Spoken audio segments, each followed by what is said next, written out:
to make a vegan tomato spaghetti. This is my first time to use this spaghetti. It's made with rice and corn, so it's gluten-free.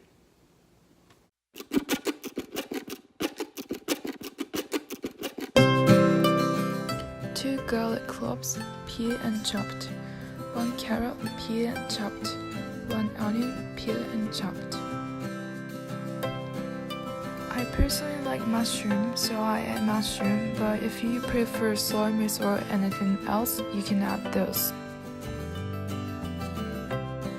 As I introduced in the beginning, I used the gluten-free spaghetti, and 1.5 tablespoons of miso paste, 1 can of tomato puree, and half can of water using the can.